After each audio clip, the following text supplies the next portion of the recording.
Hi, my lovely Capricorns. This is your astrology reading for November. Now, I'm going to try to shove it all into, like a half hour as much as possible. If not, then there'll be a part two. But I'm trying to put as much as I can into one. I missed that. What was it?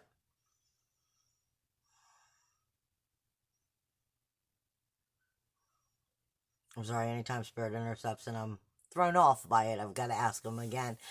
And sometimes they're all helpful and sometimes they're not. It's that simple. Spirit is telling me, though, a lot for you all, for Capricorn, Sun, Moon, Rising, and Venus. And I always tell everybody, when you're doing Venus, if you come to me for Venus, like in Capricorn, then this isn't going to be about love, at least not through me. Because Venus is all about sensitivity. So for me, that's the way that I view it. So in general, it would be speaking about where you're more sensitive in general, but not necessarily love. It can be whatever the sensitivities are. But Spirit is directing me for you Capricorns during the month of November. It's going to have a lot to do with the pursuit of pleasure, as well as within the community. But some of it is going to be subconscious and honor. Larger groups with subconscious and honor coming in. Something to do with that at the moment. Communication that's happening with these larger groups, with the community, and if there's honor in it, the subconscious truths of it, as well as just pursuit of pleasure, I guess, within that community in general. They are saying to make sure that you're paying attention to your wisdom and your higher mind. And for some of you, it has something to do with inheritance within the, relationships. Anything else before I get into the astrology?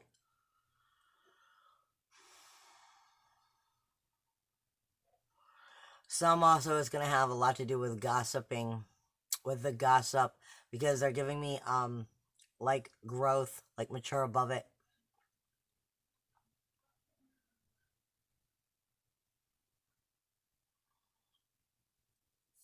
And for some of you, it's just responsibilities. I don't know if the responsibilities are coming into the pursuit of pleasure or responsibilities to the community versus your honor versus this subconscious truths and maybe bullshit of gossip. I mean, I'm just giving you the information that I'm being given. Or some of you are obviously getting some karmic lessons that are going to combine all of this together.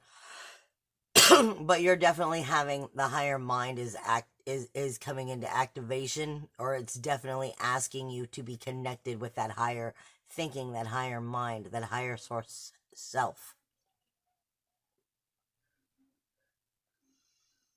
Are we good to start on the astrology then?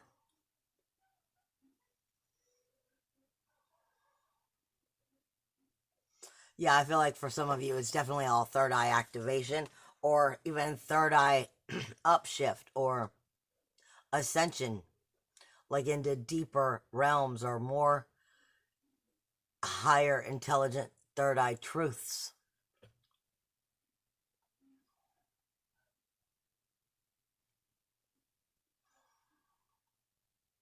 But stay out of your coulda, shoulda, woulda.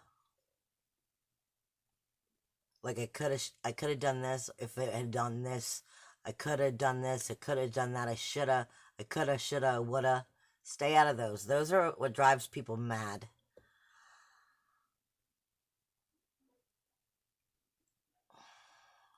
But there's definitely something also going on for some of you. Where is it? Communication, family judgment. Grief, sorrow, shame, and blame. But I'm really getting, for some of you, is family judgment. I think it's more of family judgment. It might be the gossip, too, that I'm being given. But the family judgment feels like it's more on you. Whether it's you that's judging or you that's being judged. Because it's coming in for some of you with the coulda, shoulda, woulda, and it's messing with the honor and the reputation that either you're trying to put out or that you hold.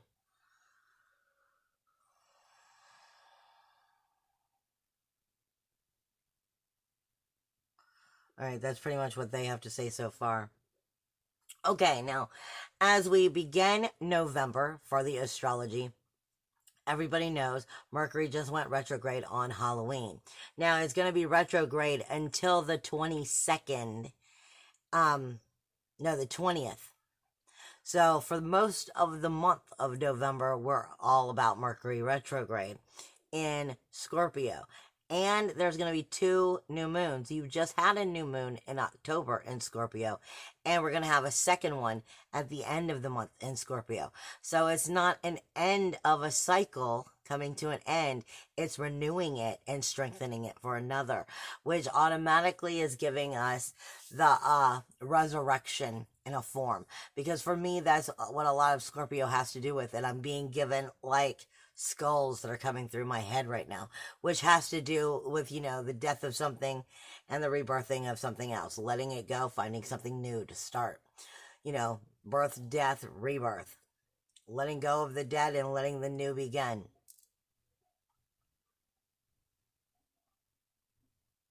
Yeah, I'm just making sure that that's all that I was getting out of that.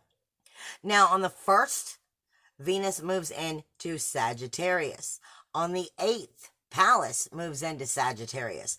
Now, it's going to be moving into Sagittarius with Jupiter and Ceres. But Ceres is only going to be here until like the mid-month.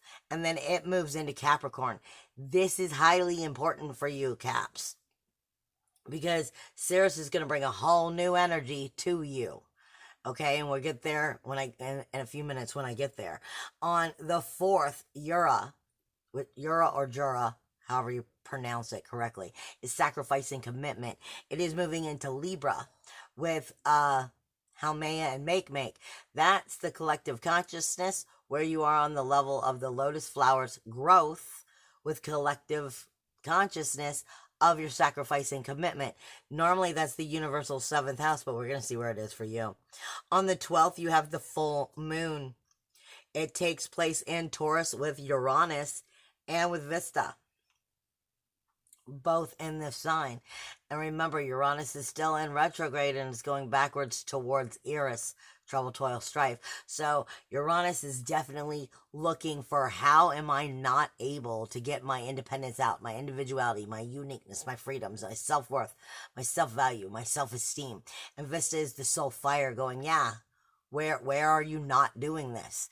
And in Taurus, all it wants is some freaking happiness. It wants some luxury, it wants some heavenly energy, more or less. And asking us to rise up into that higher self with belief. And you're going to be acknowledging energies probably around the 12th of where you're not quite standing or rising to that true self. Because full moons typically are about, release, surrender, and let go for peace and for healing and for truth. It also is about getting rid of what doesn't serve you, period. Now, on the 16th or the 17th, the way that my astrology charts are showing me, it's a little hard to tell, because I do them by day, not necessarily by the moment of every day. So somewhere between the 16th and the 17th, Ceres is moving into your sign. Now, this is big for you because Ceres is the threefold theory. It is also Mother Nature itself. It is nurturing or it is neglecting. And she brings the threefold of what is nurturing or what is being neglected. In your sign, you've had Pluto and Saturn here all year. Now you have the threefold coming on top of these rules, laws, and boundaries. And the resetting of what's going on. We are going to be seeing major changes for the next 6 months, but I'm going to say you're going to feel for the next 3, at least. For the next 6 months, things are taking a shift and kind of being retweaked into place. But definitely over these next 3 are setting that 6 technically for the next 20 years. Next 3 months are setting the next 6 months that are going to redirect the next 20 years. Okay, at the very least. And this has a lot to do with the energies that are going on with your home sign, Capricorn, because Ceres is moving in.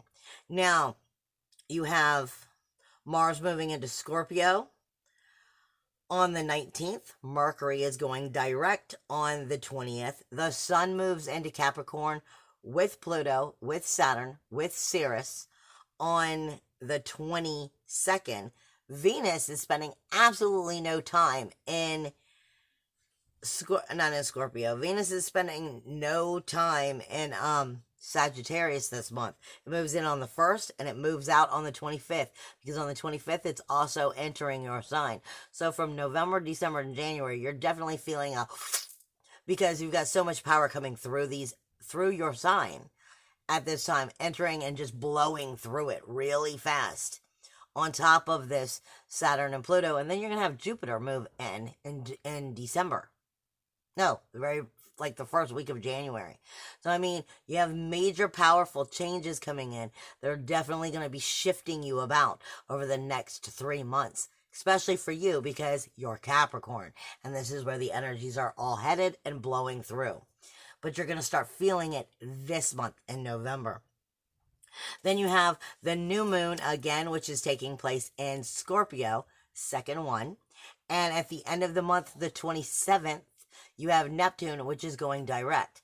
Now, Neptune is definitely all month long going to be kind of doing the slapping upside of your head for any and everything that Neptune has been trying to teach you while it's been in retrograde. And this hasn't been a normal Neptune retrograde, because Lilith has been on its ass the whole time. It's been like they've been traveling together in a couple, more or less. Lilith is a little bit behind, but that energy of Lilith is still there. It's the dark temptress, but she's speaking to us of, on the universal 12th house of our subconscious, our hidden self, our unconscious minds, where our sacral chakra is, and where we're not burning for us, where we've got to start allowing our inner fires to burn for us. And she's definitely pushing on that sacral chakra, the solar plexus and the root chakra, and influencing Neptune's retrograde. So over this month, whatever Neptune is trying to validate it got taught to you, is going to be giving you that slap down of, yo, did you get the memo? And Neptune is all about where fantasy smacks you in the face with harsh reality. It's where illusion and delusion come into confusion,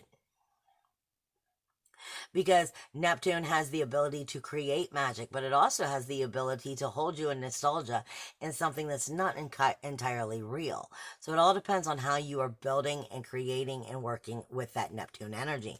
Now, when we get into your houses, like I said, for you, your very self-awareness, your physical body, your personality, your appearance, your view of life, your identification, your image, your core, your illumination, all of this has had Pluto and Saturn in it all year. So you're kind of feeling used to this energy, but you're about to definitely feel it take on a whole new spin. Like I said, on the 16th or 17th, right after that full moon, Ceres is coming into your sign, bringing definite power of the threefold to your very appearance, your awareness, your view of life, your image, your personality.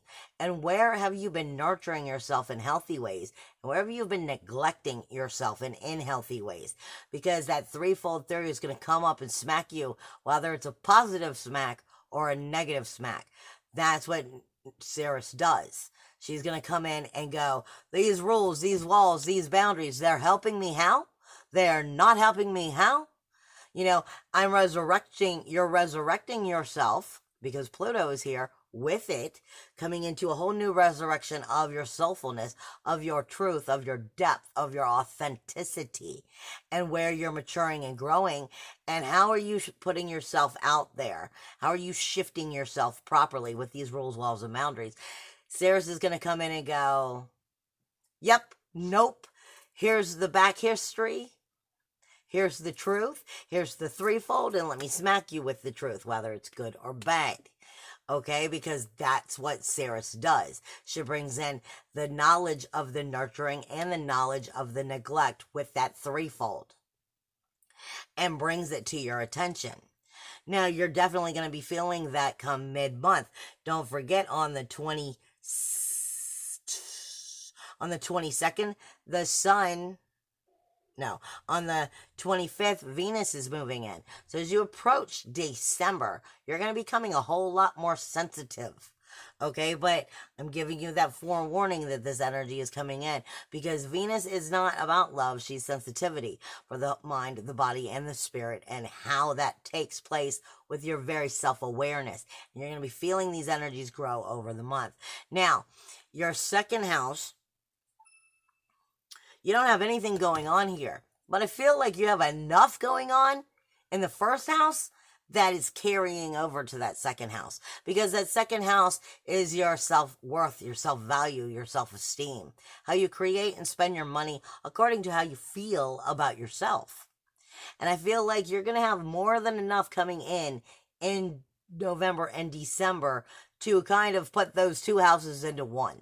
Okay, your awareness, your physical body, your personality, your appearance, your core energy, your illumination of your true depths of self, the higher truths of self, coming in with your self-worth, your self-value, your self-esteem. So even though this is for November, I'm kind of telling you a heads up, you're getting this for both months, as this energy kind of starts to come through and move in this way. Now, your third house is where Neptune is in retrograde and is going to go direct on the 27th. This is your communication zone. This is your communication zone, and this is also where some of those family judgments might be coming in, according to what I'm getting. I'm getting heart communication and family judgments. But this is also where your siblings and the neighbors take place. This is where the messaging system takes place itself. Don't forget, it's also ruled, even though the third house is ruled by Mercury, which is in retrograde, which means you're not going to have any choice. All of us have no choice but to be a little self-centered, because when Mercury's in retrograde, we can't help it. Our communication system's only talking to us. So we get a little self-centered. We don't mean to be. It's just the way that it is, because it's working out some shit that we got going on in our head. But in that area, it's saying that you also have Neptune in retrograde, making sure that are you correct? Are you connected correctly? Is what Spirit's trying to get me to say. Are you connected correctly to the illusion, the delusion, to the magic? What I hear is the magic or the swamp. I mean, are you creating, or are you in nostalgia? This is about making sure that you're creating. And like I said, Lilith being here is definitely talking to us about our inner warrior, our inner sacral chakra, how we feel about ourselves, our passion, our action, our aggression, our sexuality. And in this communication, how are we feeling about ourselves? Right, is taking us right back to that family judgment, the siblings, the neighbors, the details, the communication, the trivia, the phone calls, the gossip. You know, and are we being a little self-centered? Like I said, Mercury is in retrograde. So make sure you're paying attention to the details, because the details is what will bite you in the ass. Long story short, that's definitely going on. And are you paying attention to what Neptune has been teaching you? Because Neptune will definitely be spending his time going in that communication if you're not learning the lesson that Lilith has been projecting on Neptune this month.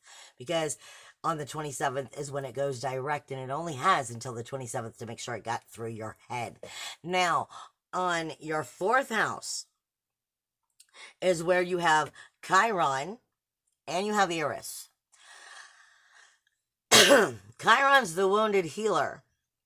Okay? It is where the inner emotional security is. It's where the true self is.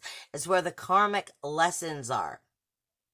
And the reincarnation is being made. It's where you find the true self. But Eris is still here.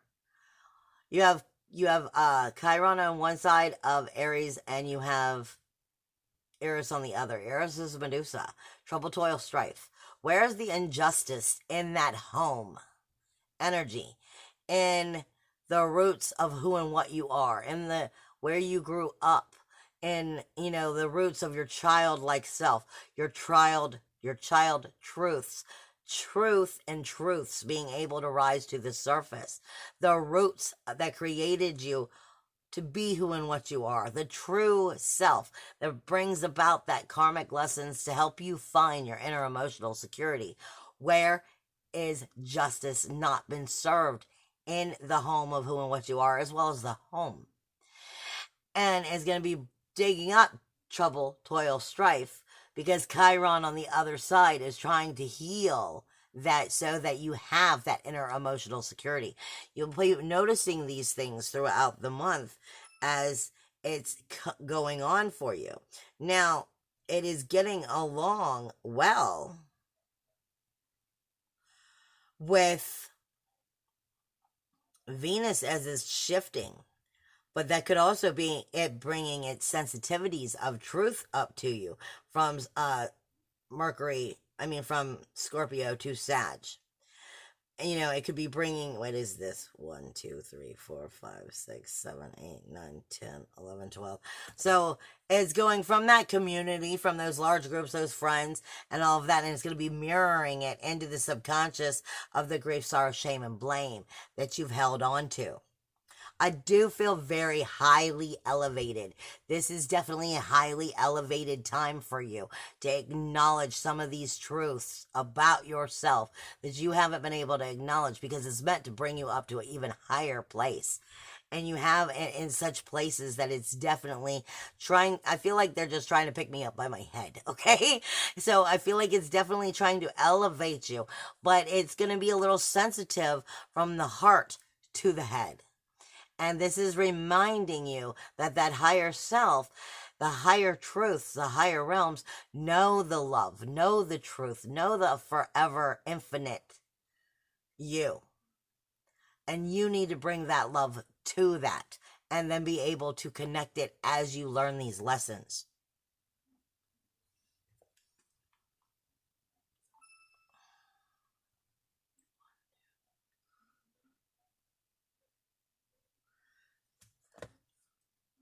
I didn't catch that.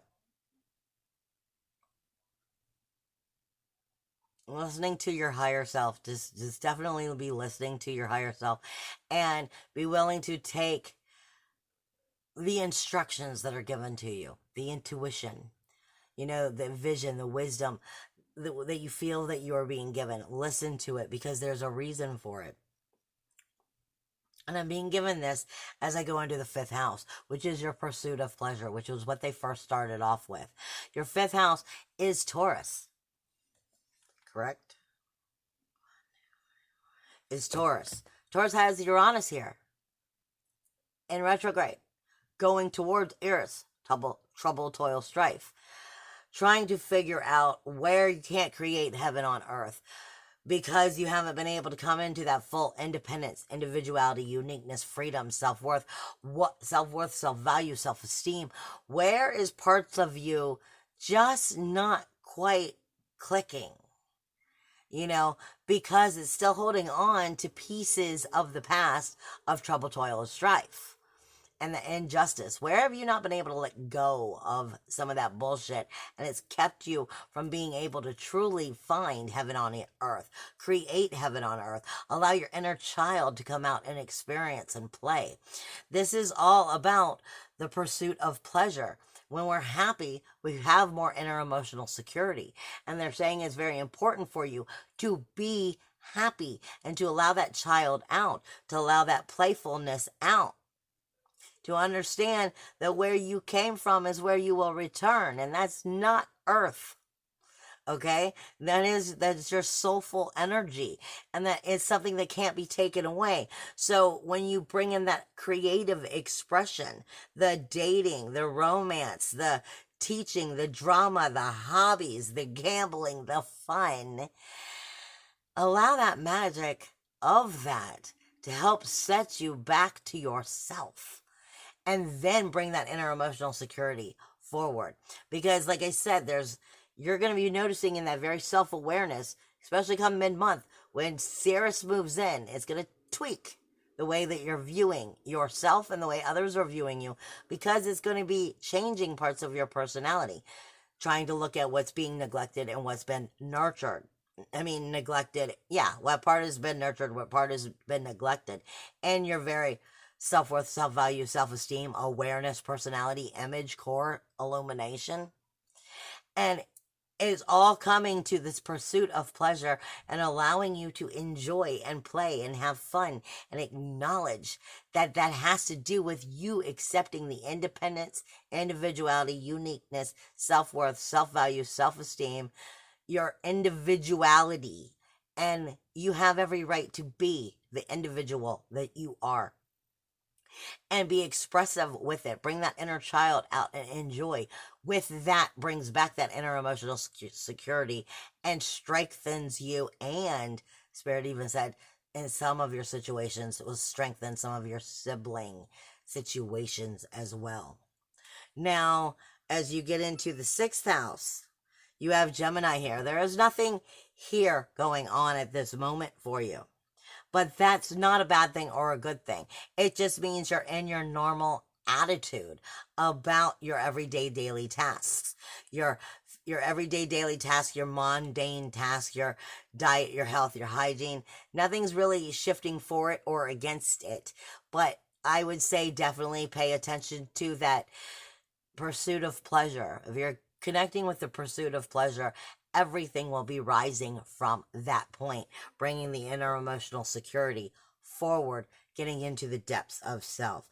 Now, as you get into the 7th house, you have been learning lessons all year about making the right choices within these relationships, within your relationships, your partners, your business contracts, and anything you care about, you have a relationship with. This is because you have had the North Node here. The North Node teaches us everything we need to learn in order to get it right so we can move forward.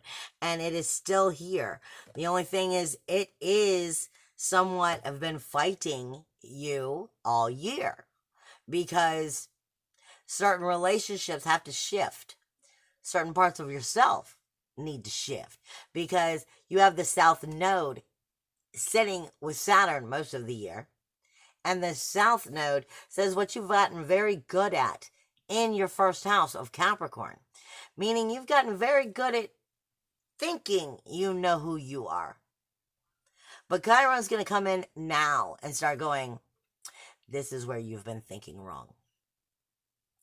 And this is where these rules, walls, and boundaries need to shift within the relationship and within yourself so that the relationships truly are strengthening and growing in more positive ways. These are definitely going to be showing right now because of because of Sirius coming in. And then, like I said, in January, you have Jupiter coming in. But we won't have the South Node and the North Node in quite the same position as they will be at this time.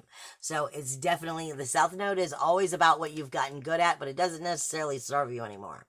So there's parts of the self that you've gotten incredibly good at expecting of yourself and your core energy, your awareness, your appearance. But it doesn't necessarily serve you in the same way because you've matured, you've changed, you've grown. And it's helping you to understand where you need to nurture, where these growths have happened for you. And you need to stop neglecting them because it's actually going to make changes that's going to actually support the relationship. But until you start acknowledging what they are, those relationships may still have a little bit more tension in them. Now, in the 8th house, you have nothing going on here, which is a good thing. This means that there's nothing else strengthening or going against the rules, the walls, the rules, walls, and boundaries of these relationships. You're in your normal power here. And Libra, and Virgo is pretty much the same. Your higher self, you're already connected with your higher self in such a way. You're very grounded within it. You're very natural within it.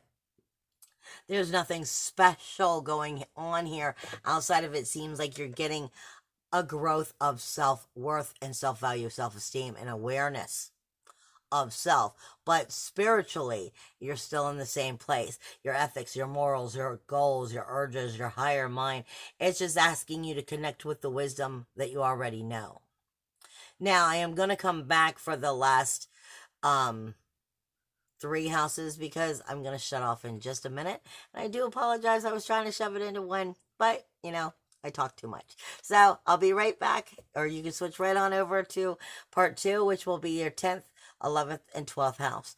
And you definitely have energy going on there. I love you guys. Bye.